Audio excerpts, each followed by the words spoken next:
The name of the chapter is Area of Parallelogram Inference.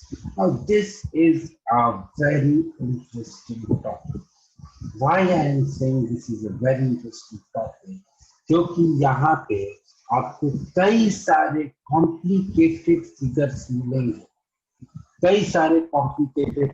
मिलेंगे, जहाँ पे कहीं ना कहीं आपको एक ट्रायंगल छुपा हुआ है, एक पैरेललोग्राम छुपा हुआ है, और हम जो थ्योरम्स अभी पढ़ने जा रहे हैं उन थ्योरम्स को का यूज करके we will be solving the questions with ease. Geometry के पोर्शन में this topic is just an application.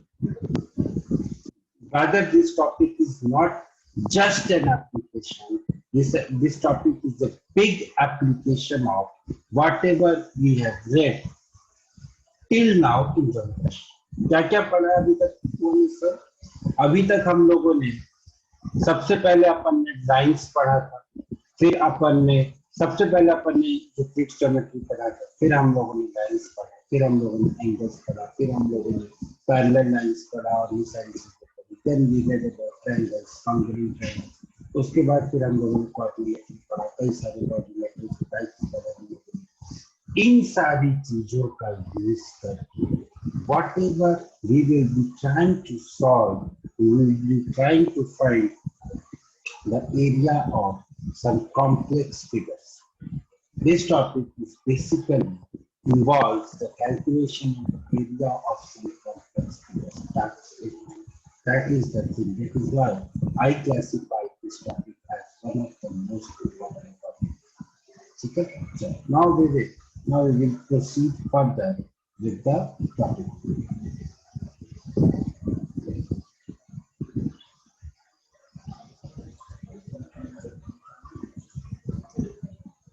सबसे पहले इस टॉपिक को स्टार्ट करने से पहले we will be talking about polygon region. अब polygon region क्या होता है?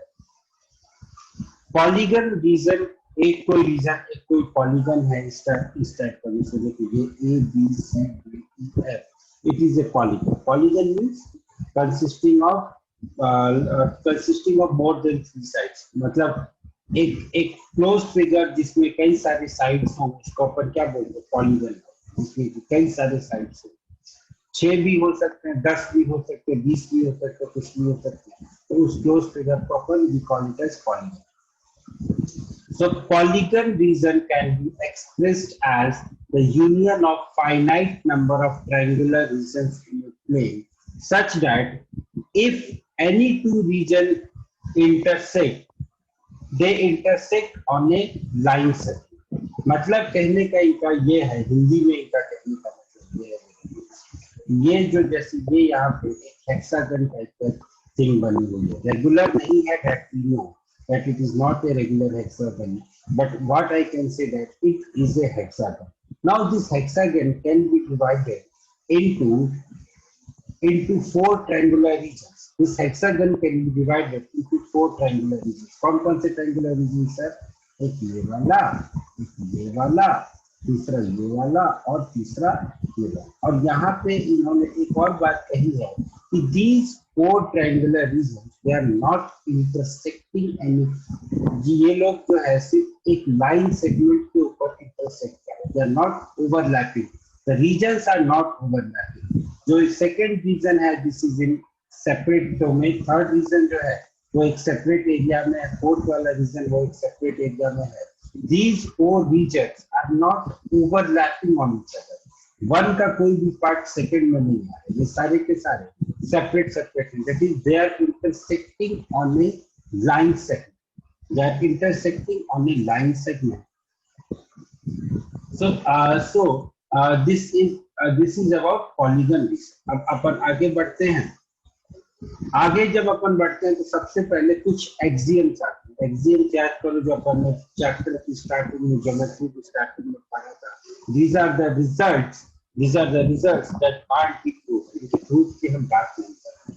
तो सबसे पहला एक्सियम आता है, द फर्स्ट एक्सियम इज कोई भी पॉलीगन रीजन हो, उसका एक एरिया होता है जिसको हम लोग स्क्वायर यूनिट्स में डिनोट मेजर करते हैं। स्क्वायर यूनिट मतलब metre square, centimetre square, kilometre square, whatever, उसको हम लोग स्क्वायर यूनिट में डिनोट करते हैं and we represent it as a R bracket में capital R, where this capital R represents the reason.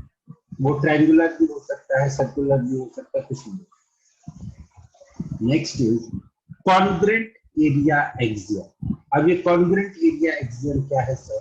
Congruent area axiom कहता है कि अगर दो रीजन्स हैं such that both the regions are congruent, then what will happen that area of region 1 will be equal to area of region। कहने का मतलब यहाँ है सर, एक स्क्वायर बनाया, अब इसी स्क्वायर को अपन ऑफ एमएस ऑफिस में तो I know that, rather in power point तो आई नो दैट इसका एक कॉन्ग्रुएंट रीजन क्रिएट करना है, तो मैं कंट्रोल डी से इसका एक कॉन्ग्रुएंट रीजन क्रिएट कर सकता हूँ। ये मैंने मान लो कंट्रोल डी से इसका एक दूसरा एक स्क्वायर मैंने क्रिएट कर सच दैट ये दोनों स्क्वायर्स क्या है? कॉन्ग्रुएंट। इसका मतलब ये हुआ according two congruent area axiom, area of R1, अगर इसको मैं R1 बोलता हूँ, इसको मैं R2 बोलता हूँ, area of R1 will be equal to area of R2। और होना भी चाहिए ना सर, ऑब्वियस सी बात है, होना भी चाहिए, क्योंकि स्क्वायर का एरिया, ठीक है 9th क्लास में अपन ने नहीं पढ़ा है, लेकिन स्क्वायर का एरिया हम क्या जानते हैं कि साइड इंटू साइड। तो यहाँ पे क्योंकि साइड इंटू साइड, अगर साइड की लेंथ 5 है और यहाँ पे भी साइड की लेंथ 5 है, तो here the area will be 5 into 5, here also the area will be 5 into 5। अब अर्थ प्लैनेट पे तो 5 into 5 is always equal to 25। I don't know about Mars, वहां पे हो सकता है 125 के इक्वल होता होगा, लेकिन अर्थ पे तो 5 into 5 is always equal to 5। So what I mean to say is what that this axiom means to say is, if R1 and R2 are two regions, then and such that region 1 and region 2 are congruent to each other। congruent to each other मतलब याद करो triangle chapter वाला discussion, such that their length and breadth are exactly equal, such that one body can be superimposed on another body। So if they are congruent to each other, that is their length, breadth and any other dimension is equal to the others, so in that case the area of region 1, the area of polygon 1 will be equal to the area of polygon 2। this is first one, that is the congruent area axiom। next is area addition axiom। area addition axiom क्या बोलता है sir? ये अपन लोग इस चीज को जानते हैं, लेकिन फिर भी चलो इसको क्या बोलते हैं समझ लेते। यहाँ पे ये होता है कि अगर R1 एंड R2 दो पॉलीगन रीजन्स हैं, अगर R1 और R2 दो अलग अलग रीजन्स हैं और मेरे पास एक कंबाइंड रीजन बनता है, उस कंबाइंड रीजन का जो एरिया होगा that will be nothing but the combination of area of R1 and the area of R2। कहने का मतलब ये हुआ सर, देखो अब ध्यान से समझना, जो समझाने चाह रहा हूं। ये एक स्क्वायर है जिसकी साइड अपन ने 5 मानी थी, एक स्क्वायर को और मैं इसके बगल में लाके रख देता हूँ। Please neglect the rounded edge. ऐसा मत बोलना कि सर ये तो राउंडेड है और ये वाला राउंडेड नहीं है, please neglect the rounded edge. तो यहाँ पे मैं इसके बगल में साइड में लाके मैंने एक स्क्वायर और रख दिया। दिस इज रीजन 1 और दिस इज रीजन 2, और मैंने एक रीजन R डिफाइन किया which is equal to R1 plus R2। मैंने एक रीजन R डिफाइन किया which is equal to R1 plus R2। Now what this axiom is saying, the area of region R, अगर मैं आपको ABCD से denote करके बताऊं तो this will be A B C D E F। So here my region R will be equal to rectangle AEFB। This R region will be equal to rectangle AEFB। R1 region will be equal to square ABCD and R2 region will be equal to square BCFE. ठीक है, R2 region will be equal to square ABCD, R1 region will be equal to square ABC2, R2 region will be equal to square BCFE. So now what will happen is, according to this axiom, area of rectangle AEFB, area of rectangle AEFB, पहले AEFB का area निकाल लेते हैं। Rectangle का area मुझे पता है क्या होता है बेटा, length into breadth. Here in this case breadth is 5 but length is 5 plus 5 which is equal to 10. So area of rectangle AEFB which is equal to 5 into 10 which is equal to 50. Now this area is also equal to area of ABCD plus area of BCFE. BCFE which is nothing but 25 plus 25। यहाँ पे अपन ने ये सीखा कि area of region R is equal to area of region R1 plus area of region R2। यहाँ पे एक condition ये है बेटा कि ये दोनों जो स्क्वायर्स हैं, ये दोनों स्क्वायर्स इंटरसेक्ट नहीं कर, they are just touching each other. Intersection इन दोनों, ये दोनों इंटरसेक्ट नहीं कर। अगर मान लो ये दोनों इंटरसेक्ट करते कुछ इस तरीके से होता तो मेरे को क्या करना होता, ये जो कॉमन वाला एरिया है इसको अपन को सब्ट्रैक्ट। ठीक है, that is a different topic that we will read sometime else. तीसरा इन्होंने जो एक्सियम दिया है वो इन्होंने ये दिया है कि in a rectangle ABCD the area of a rectangle is equal to length into breadth. This can not be proved. Rectangle का जो एरिया होता है वो लेंथ इनटू ब्रेड्थ होता है and this thing can not be proved, that is why this is an axiom. So I hope आप लोगों को इतनी जो राम कथा है ये समझ में आई होगी। अगर किसी को कोई प्रॉब्लम, कोई डाउट है तो प्लीज पूछिए। Area of parallelogram and triangles, that means in this chapter we will be dealing with parallelogram also, we will be dealing with triangles also. तो अब यहाँ पे हम बात करते हैं area of parallelogram and triangles की। व्हाट विल हैपन, देखो एक पैरेललोग्राम की दो चीजें होती हैं, दो चीजें पैरेललोग्राम में डिफाइन करते हैं। The first thing that we define in parallelogram is base of parallelogram. ठीक है, पहली चीज अपन डिफाइन करते हैं जो है होता है बेस। अब पैरेललोग्राम का बेस क्या है? Any side of a parallelogram can be called as base। किसी पैरेललोग्राम, किसी भी पैरेललोग्राम की किसी भी साइड को हम उसका बेस। तो यहाँ पे ये जो पैरेललोग्राम है ABCD, so there will be total 4 bases। AB can also be a base, BC can also be a base, CB can also be a base and AD can also be a base। ठीक है, तो base के बारे में confuse होने की बात नहीं। किसी भी पैरेललोग्राम की या किसी भी ट्रायंगल की सारी साइड्स को अपन we can call it as base. Next is altitude. Base हो गया, अब अल्टीट्यूड की बात करते हैं। The length of the line segment which is perpendicular to the base from the opposite side is called its altitude. जैसे देखो ये एक पैरेललोग्राम है ABCD। ठीक है, इस पैरेललोग्राम में AB के ऊपर जो अपन परपेंडिकुलर ड्रॉ करेंगे, कहां से ड्रॉ करेंगे सर? अपोजिट साइड से। AB के अपोजिट वाली साइड कौन सी है? CD। अब CD से जो अपन परपेंडिकुलर ड्रॉ करेंगे AB के ऊपर, that will be the height of the parallelogram corresponding to the given base। Now this is very important, this corresponding to the given base, this thing is very important। Why I am saying this thing is very important? क्योंकि अगर आप base को change कर दोगे तो your altitude will also change। क्यों altitude change हो जाएगा सर? क्योंकि अगर आपने बेस को चेंज कर दिया तो सबसे पहले आपकी अपोजिट साइड चेंज हो जाएगी। जब आपने बेस को चेंज किया तो आपकी अपोजिट साइड चेंज हो जाएगी। जब आपकी अपोजिट साइड चेंज हो जाएगी, जब आपकी अपोजिट साइड ही चेंज हो गई तो आपका एल्टीट्यूड तो चेंज हो जाएगा ना।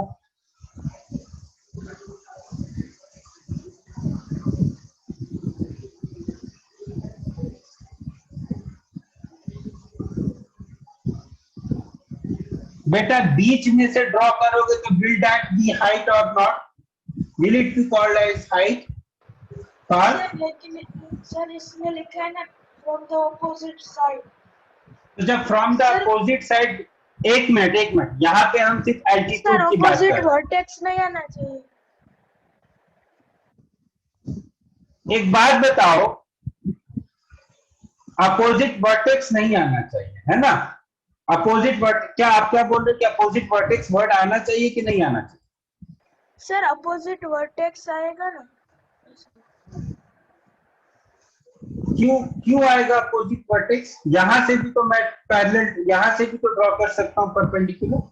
Will that make any difference? Sir वो तो सेम ही रहेगा। एक minute please don't answer, let him answer. Will that make any difference अगर मैं किसी और पॉइंट से परपेंडिकुलर ड्रॉप करता हूं तो? पैरेलल लाइन की डेफिनेशन क्या पढ़ी थी बेटा, याद करो जरा। Parth, I am asking you, parallel lines की क्या डेफिनेशन पढ़ी थी हम लोगों ने? Sir, two lines which have distance then same perpendicular distance।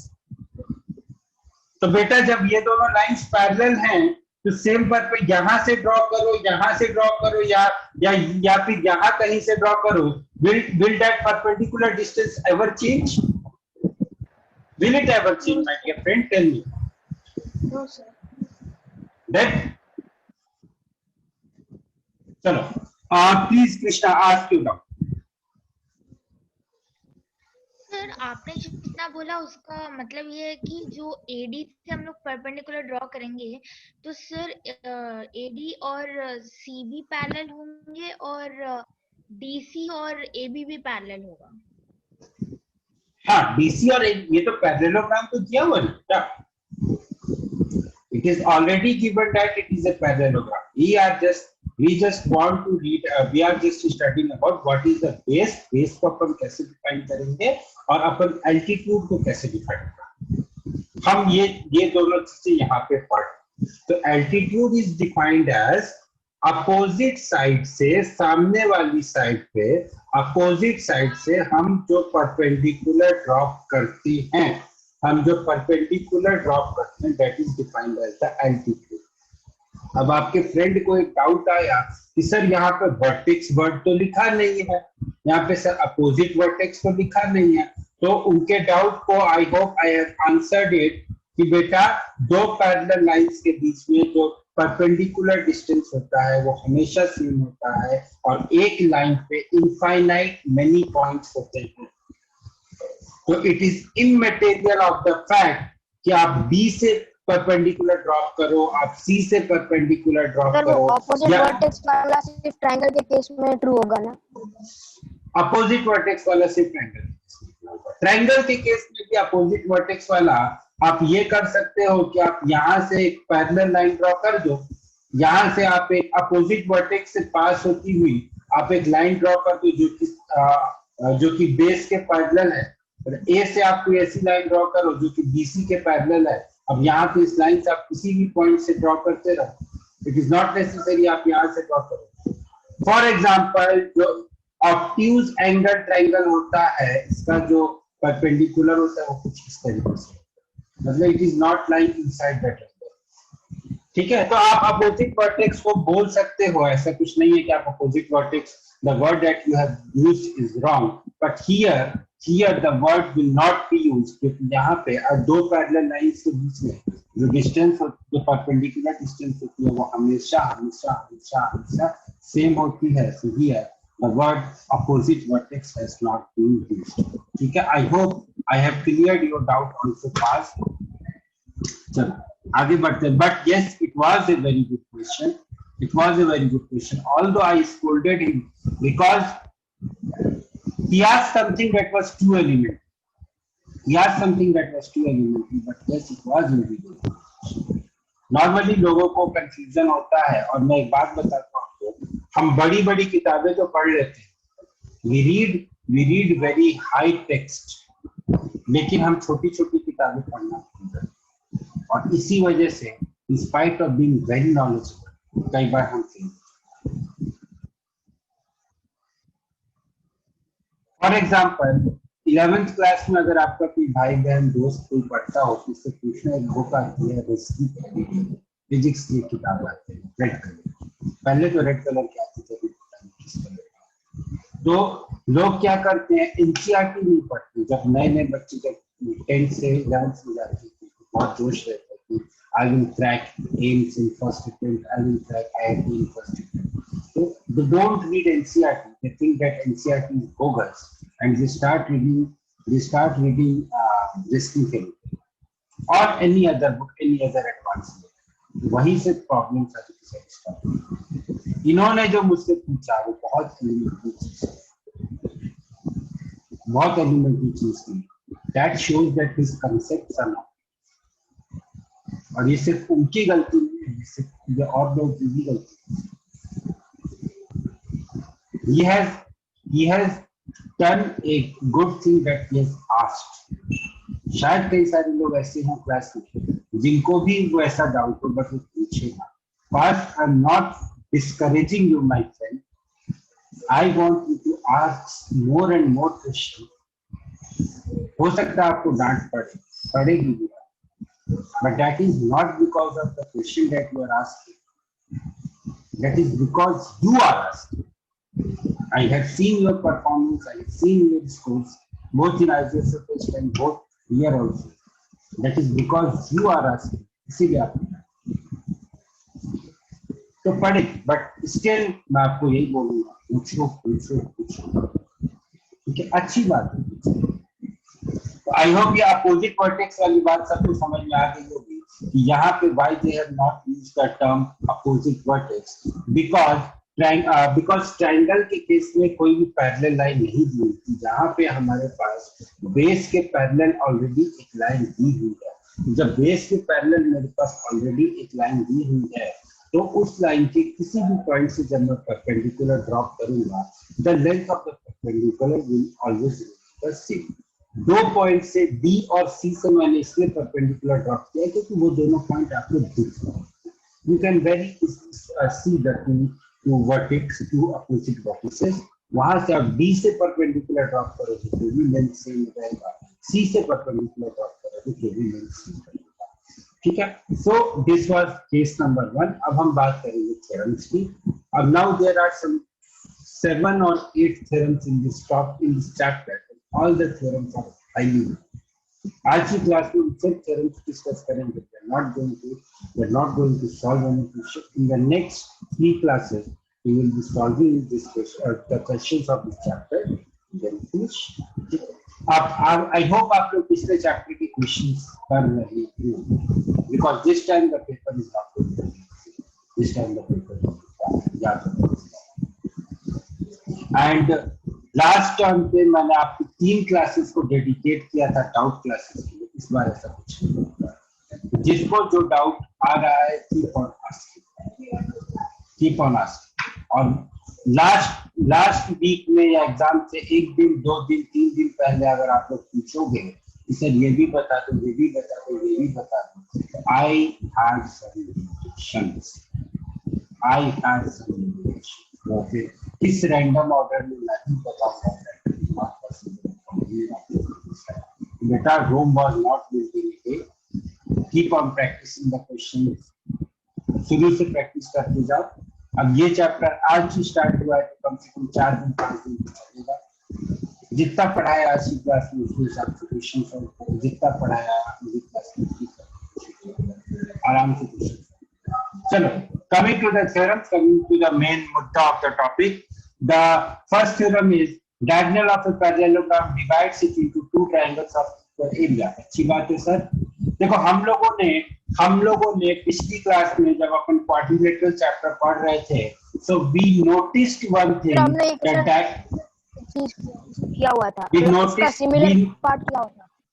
we noticed one thing that diagonals of a parallelogram divides the parallelogram into 2 congruent triangles. ये हम लोगों ने पिछले टर्म पे जब अपन पढ़ रहे थे क्वाड्रिलेटरल तो हम लोगों ने नोटिस किया था। नहीं याद हो तो मैं याद दिला दूं कि भाई side angle congruency criteria by angle side angle congruency criteria, we had proved that diagonal of a parallelogram divides the parallelogram into two triangles which are congruent to each other. अब मेरे दोस्त, अभी मैंने 10 मिनट पहले आप लोगों को एक चीज बताई थी कि दो कॉन्ग्रुएंट रीजन का एरिया हमेशा इक्वल होता है।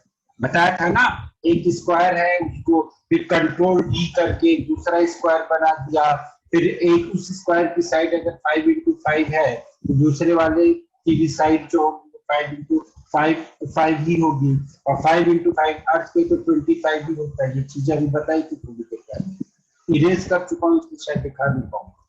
तो अपन ने अभी पढ़ा था कि दो कॉन्ग्रुएंट रीजन का जो एरिया होता है वो इक्वल होता है।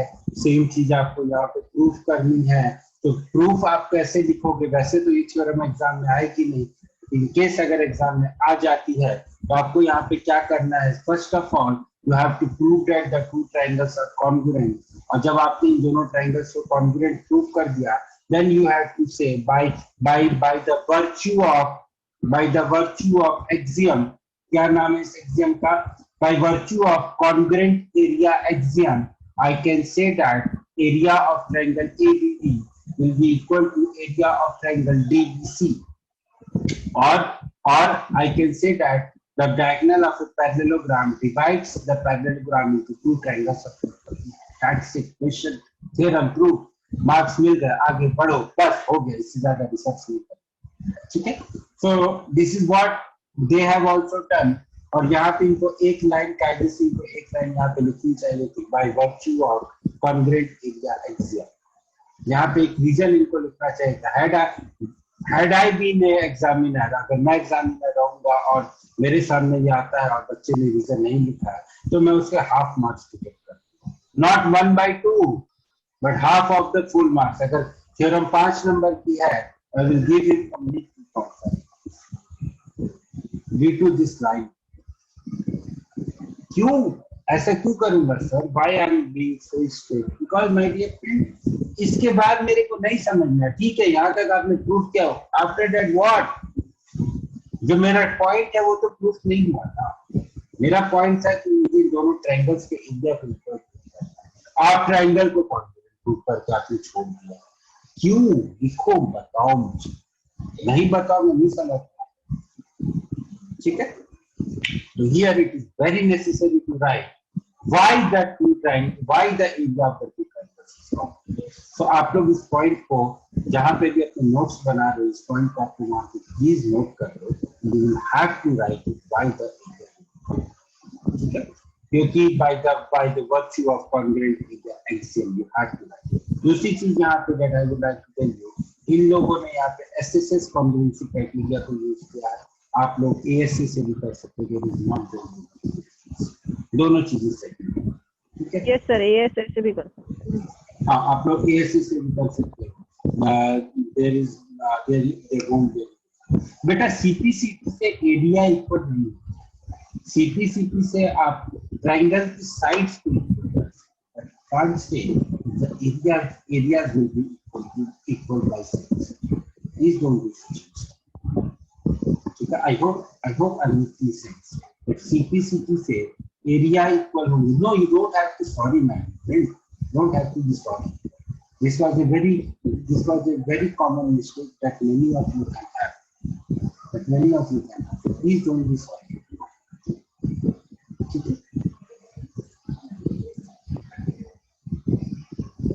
सारे थ्योरम्स हैं, तो what I have done is, जब सारे थ्योरम्स अपन डिस्कस कर लेंगे, I have summarised the theorems in a table.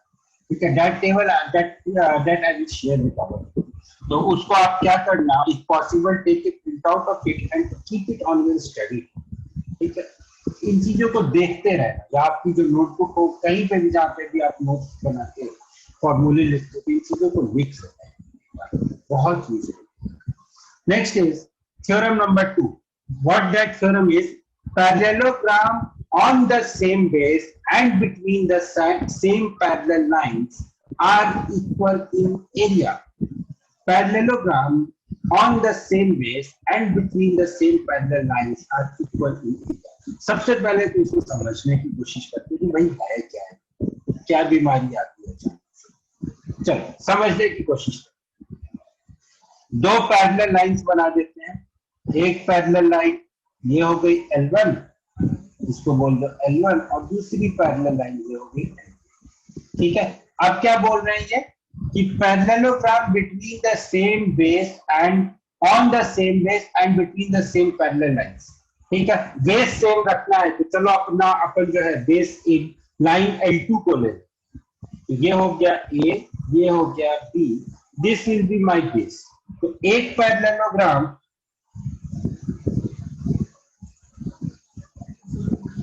Parallelogram मेरा ये बनेगा ABCD, ठीक है, और दूसरा जो पैरेललोग्राम बनेगा दैट विल बी से दिस वन। ये जो है लाइन यहाँ से एक्सटेंड हो रही है, ये AB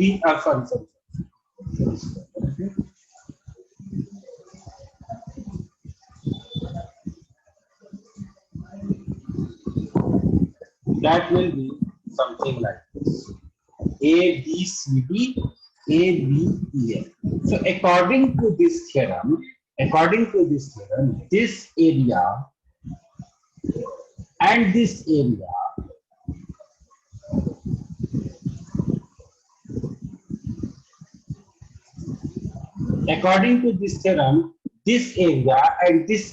will be equal. That is, the theorem is saying that area of parallelogram ABCD will be equal to area of parallelogram ABEF. ये एक थ्योरम है, इस थ्योरम को मुझे प्रूफ करना है। कैसे प्रूफ करना है, कैसे थ्योरम को करेंगे? Let us see this. Okay, let us see this, how we will prove it, how to do it. Let us try to understand. ठीक है, चलो देखते हैं। फर्स्ट ऑफ ऑल अपन क्या करेंगे, गिवन लिखेंगे। Given two parallelograms ABCD and ABEF on the same base AB and between the same parallel lines AB and FC। ये दोनों ABCD और ABEF जो दो पैरेललोग्राम्स हैं, ये दोनों पैरेललोग्राम सेम बेस पे हैं। ये AB is the same base and they are lying between same parallel lines। एक लाइन हो गई AB और एक पैरेलल लाइन हो गया CF या FC, जो भी आप बोलना चाहो। प्रूफ क्या करना है, that area of this parallelogram ABCD, ये जो ABCD है इसका जो एरिया होगा और ये जो ABEF है इसका जो एरिया होगा, ये दोनों के दोनों एरिया मेरे इक्वल होंगे, ये मेरे को प्रूफ करना है। ठीक है सर, कर देते हैं प्रूफ। अब कैसे प्रूफ करना है ये सोचना पड़ेगा। क्या कोई मुझे बता सकता है कैसे प्रूफ होगा ये? There are basically two methods of proving this. एक मेथड जो है वो आपके सामने दिया हुआ है, दूसरा मेथड मैं आपको बताऊंगा। क्या किसी के पास कोई मेथड है? किसी के पास कोई बता सकते हैं, मेरी हेल्प कर सकते हैं कैसे प्रूफ करेंगे? सर एक बार क्या प्रूफ करना है सर? बेटा आपको ये प्रूफ करना है कि एरिया ऑफ पैरेललोग्राम ABCD, ये जो ABCD है इसका एरिया और ये जो ABEF है इसका एरिया, दोनों का एरिया बराबर होगा। ये आपको प्रूफ करना है। कैसे प्रूफ करना है? I am helpless. I want to ask from you. आप मुझे बताइए कि इसको अपन कैसे प्रूफ कर सकते हैं? Is there any way? If there is, then please tell me. If there is not, then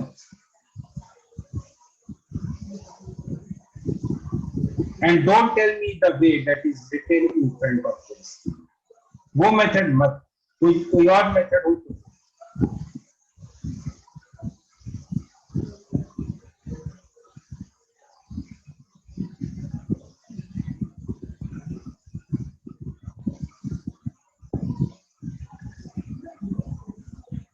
sir वो जो ट्रायंगल्स है ADF और BEC, उसको अगर कॉन्ग्रुएंट प्रूफ करके DF, बेटा वो तो सामने दिया हुआ है, वो तो सामने दिया हुआ है, उसकी बात नहीं, वो तो सामने दिया, उसकी बात नहीं। कुछ और बताओ, tell me something.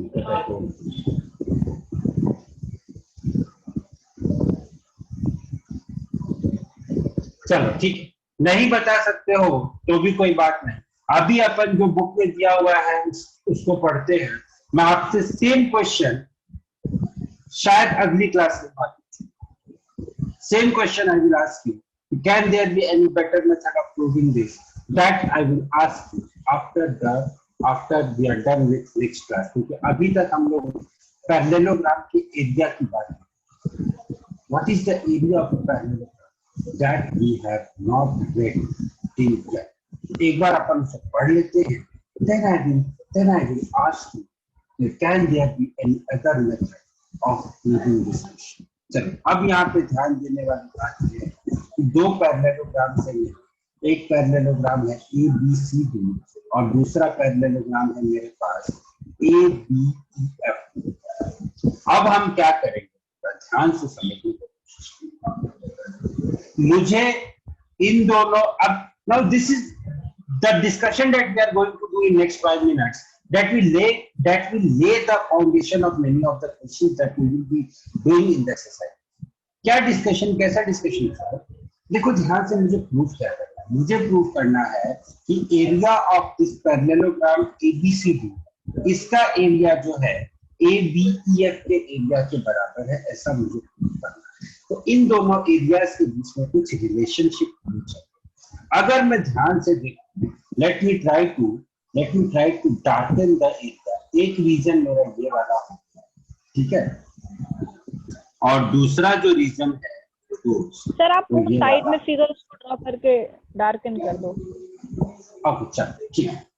Actually this presentation was made in extreme hurry, तो मेरे को टाइम नहीं मिला कुछ इसमें यहाँ पे थोड़े इफेक्ट्स यूज करने का, otherwise I would have used some effect also. ठीक है, एक ये हो गया और दूसरा जो है इस तरीके से ये और ये, ठीक है। अब जो है ये पैरेललोग्राम दोनों लग रहे हैं। Now I will use this colour.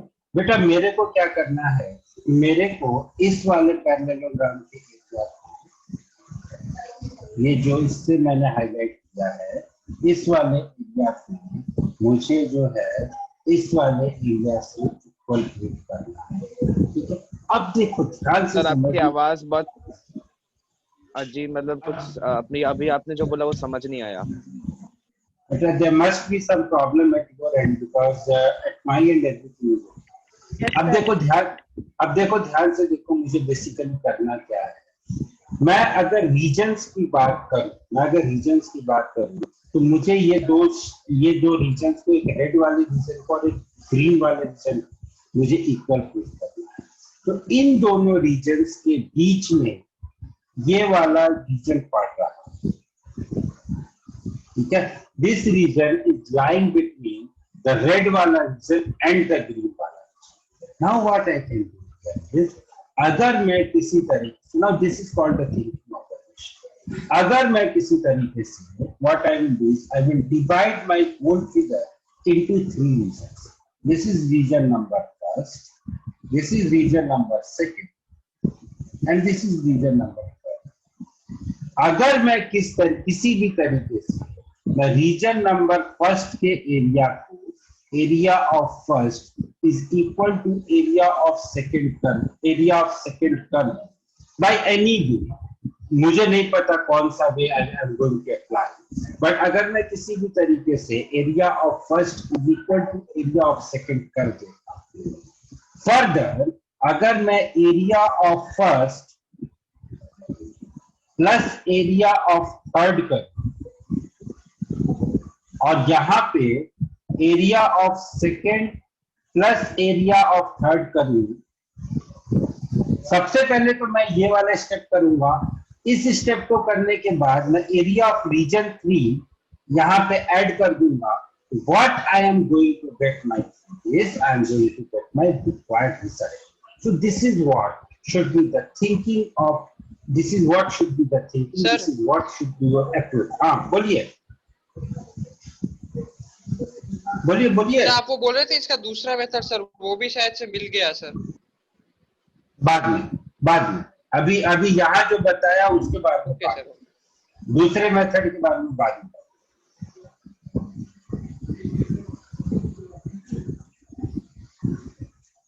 Yes Sunny Desai you are correct. तो अब अपन क्या करेंगे कि अब मैं एरिया ऑफ रीजन 1 में अगर मैं एरिया ऑफ थर्ड रीजन 3 को ऐड कर देता हूं तो I will get the required. अब मेरा पहला टास्क ये है कि मुझे area of region 1 and area of region 2 मेरे को इक्वल प्रूव करना है। तो इस चीज को इक्वल प्रूव करने के लिए the best weapon, the AK-47 और the AK-57 that I have is congruency. अगर मैं किसी भी तरीके से by any approach if I am able to prove that triangle ADF is congruent to triangle BEC तो मेरा काम बन जाएगा। अब मुझे इन दोनों ट्रायंगल्स को congruent प्रूव करना है। Now this is a child's play. For you also this is a child's play. I'm not going to deal with this thing in detail. ये दोनों ट्रायंगल्स कॉन्ग्रुएंट होंगे, कैसे कॉन्ग्रुएंट होंगे आपको मुझे बताना होगा। दैट विल बी योर, आपको मुझे बताना होगा कि दोनों ट्रायंगल्स कॉन्ग्रुएंट कैसे होंगे। जब मैं इस वीडियो को अपलोड करूंगा उस वीडियो के कमेंट सेक्शन में आप मेरे को जाके लिख के देना कि दोनों ट्रायंगल्स कैसे कॉन्ग्रुएंट होंगे। और ये वाला रीजन मुझे कोई नहीं देगा। I don't want this region, I want the region for this y angle DAF will be equal to angle CBE। मुझे इसका रीजन चाहिए, मेरे को सोच के बताइए आप, ठीक है? थोड़ा सा सोचना, रीजन आ जाएगा। And I want answer from you please. It is very easy to for me to tell कि कैसे ये होगा, लेकिन that should be clear in your mind. I don't want comment on my video. ये मत सोचना कि सर को अपनी वीडियो पे कमेंट चाहिए इसलिए सर ने बोला ना लिखिए। No, I want that you should think on it. I want that you should think over it कि why ऐसा क्यों होगा। अगर किसी के पास अभी आंसर है तो अभी भी दे सकता है। तो थिंक करना। तो बेटा ये दोनों ट्रायंगल्स जो है, triangle ADF and triangle BEC, they will be congruent. Why they will be congruent? First reason will be AD will be equal to BC. AD और BC क्यों इक्वल है? सर हो गया है वो एंगल क्यू इक्वल है। एक minute सुनिए। AD and BC will be equal because they are the opposite sides of the parallelogram. Similarly, BE will be equal to AF क्यों से? Because they are also the opposite sides of the parallelogram. अब ये वाला angle और ये वाला angle क्यों equal होगा ये आप मेरे को बताएंगे, और नहीं बता पाओगे तो this so by side angle side, एक minute let me finish. So by side angle side congruency criteria I can say that the two triangles will be congruent. And now when the two triangles will be congruent, so area of region 2 wait so when the two triangles will be congruent, in that case area of region 1, that area of triangle, that means area of triangle BEC will be equal to area of triangle ADF. अब इन दोनों में जब मैं area of quadrilateral ABED add कर देता हूँ तो I will get my required result. So this is how this proof is to be done. अब आप लोग पूछिए, आप लोग क्या सर इसमें कर रहे थे? सर आपको कॉन्ग्रुएंट कैसे प्रूव किया वो एक और बार समझा सकते हैं? बेटा ये तो आपको समझाना है, ये तो आपको समझाना है। मैंने तो आपको एंगल कैसे आया सर वो पता चल गया।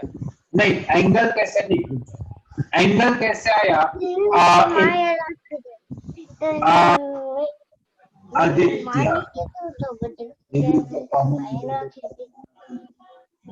Y angle DAF will be equal to angle CBE. You have to give me the reason for this. Aditya, you have to give me the reason for this. Y angle DAF Yes, is equal to angle CBE. And Anshika and I will एक minute, I will send the link in the group so you can see the video. हाँ बताइए आप क्या बोल रहे हैं, बोलिए आदित्य। उसको डिलीट करवाना है AB equals to CD.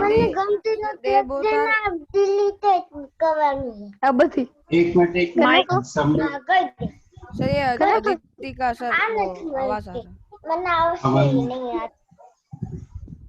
ये क्या हो रहा है भाई? चलो मैंने म्यूट कर दिया। हाँ बोलिए। Sir, I have proved those both angles equal. Okay एक मिनट।